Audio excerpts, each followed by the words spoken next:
as part of, I mean, I know I did a show with Blood, Sweat, and Tears in Madison, Wisconsin, Oscar Mayer Theater.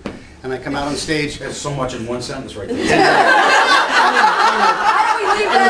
was a hot dog theater. It was wonderful. Anyhow, I walk out on stage and the crowd goes, "Fuck you! We hate you!" You know, it was like, I had my guitar and I thought, well, this isn't going well, you know. And see, that warms me. Well, here's what I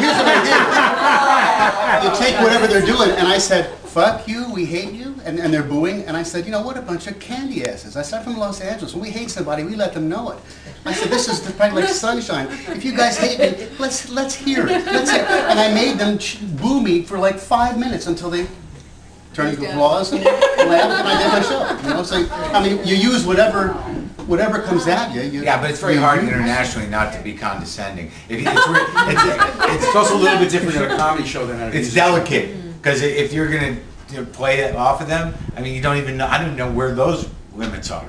I mean, and it's so easy as a Yank for them to go like, who the fuck, you know, you American, you're going to do that here. I made the worst mistake I could have made. I finally figured out how to play for an audience there. And this was a huge room. It was Des Bishop was headlining, and I was in the middle. It was 500 people, and I finally figured out the pace by which to do it. And I started talking about the Catholic Church, and then some woman yells up, is like, "You can't, don't make jokes about." She stands up in the back room. I can't see her. She goes, "Were you sexually abused?" And I said, "Not that I know of. Does 18 count?" You know, so, and she goes, "Well, you shouldn't be using those kids as jokes."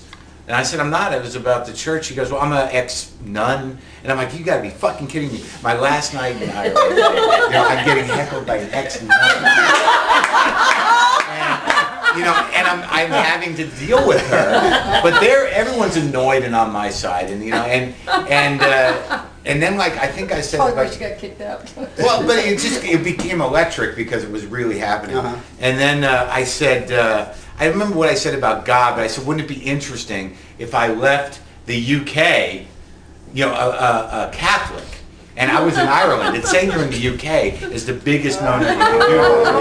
Like, it is like bad. Sure, I understand. And I felt the wind get sucked out of the room, and I'm like, I was so close to getting out of here with a good set. And then I was on stage, and they're all looking at me. I go, I've never been to England, ever. I've never been to England. I don't know why I said that. It was a ridiculous mistake. And I can't believe I'm going to end my last show in Ireland by saying this, but fuck the English. Fuck the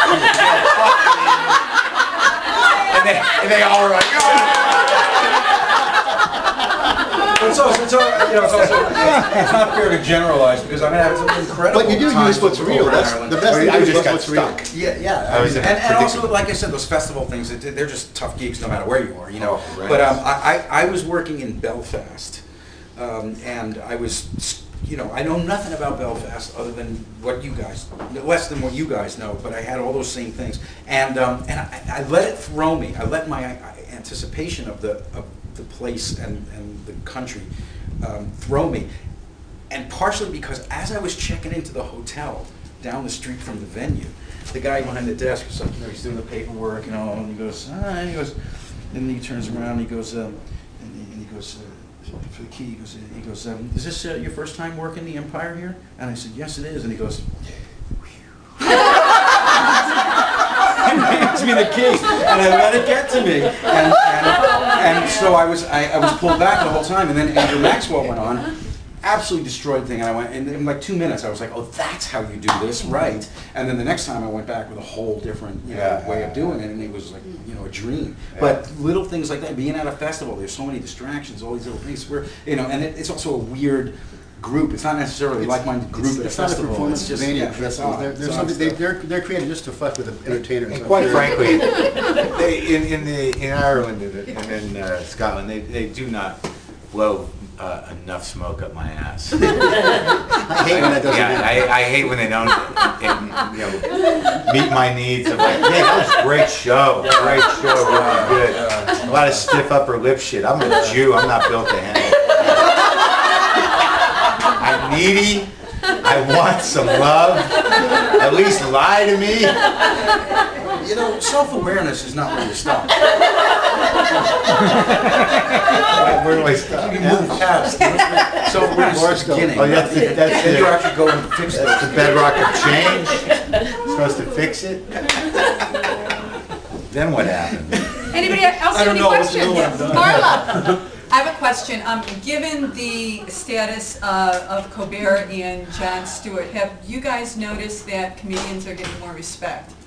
I'm serious. Larry the Cable Guy and I are talking. In terms of what you're contributing, It's kind of broad, you know, the comedians as a general term. I mean, there's a lot of us that don't really deserve respect. I mean, you know, me on a bad day, you know, I wouldn't respect me either. But I think that there's a culture around comedy now that's never been there before. It's where true. comedy nerds are they're excited. See, George Carlin didn't have that platform. Well, he had the entire country. He did, there was but Stewart and Colbert have, I mean, I think they've broken through the comedy. Well, They've yes, gotten- you know, but it's if very you want, important if you though, I want to think hear so. about politics, you're going to listen to them before Yeah, you but it's very important to go remember to CNN.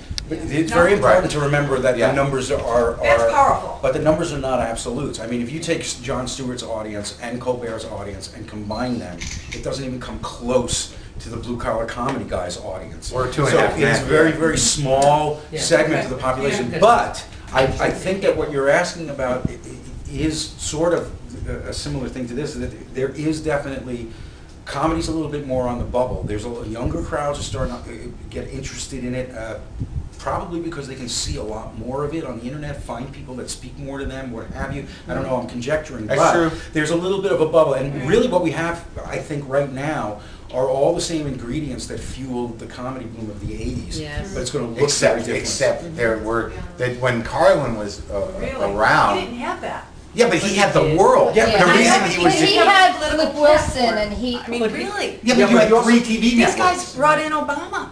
I mean, Yeah, I know, they're but you know, powerful. quite honestly, No, if no, you're no, going to the, that's really, it's really, listen, after having done this book and talking to everybody about, you know, really putting into perspective what actually manifests and what doesn't, you know, really it's negligible. It's bigger than that. If you want to label any one thing as being the predominant thing in bringing Obama into office, it's the internet. It's not comedy. You know what? and if you're going to the Daily Show for politics, then you're a fucking moron.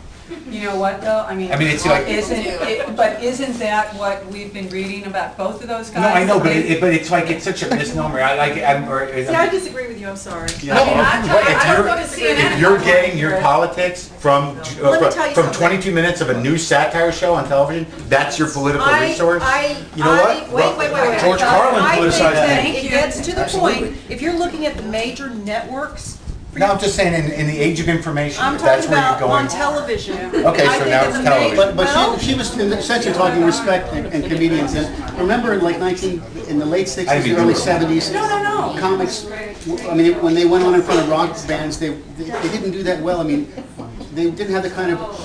They weren't perceived as being I mean, these what guys you have- are, which is. I Yeah, mean, no, outside of definitely. Lenny It's Bruce, great, yeah. you know. I think that the network television, network You news got more respect. has gone downhill. Yeah. Because they don't cover, you look at the BBC and you look at us, the BBC's covering everything, we're covering nothing. And when we do cover something, They're covering it's always their it's ass. always human interest. They're covering their ass in It's commercials, not that's five all. companies, they're all owned by Republicans. Right, exactly. There's five media companies that punch out the No, news. but what I'm trying to say is when you asked about Colbert, If it was I produced think in that Jersey, they are Republican would be They're on education. I just wanted to. Wait, everything's going willy-nilly. Talk more respect these days for more than just making people laugh, but also making people think. I mean, Carlin did it, but did we know that we were?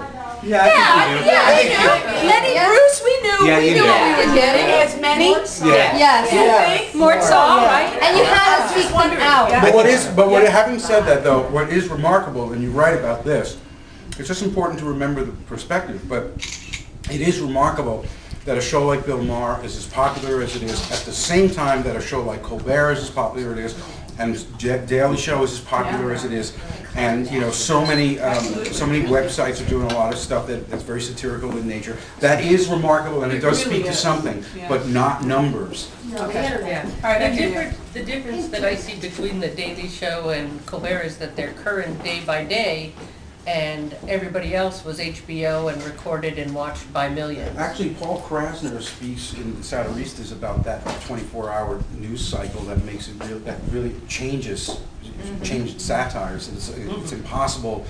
Lenny Bruce couldn't keep up with it. You know, it's just not possible to anymore. And you know.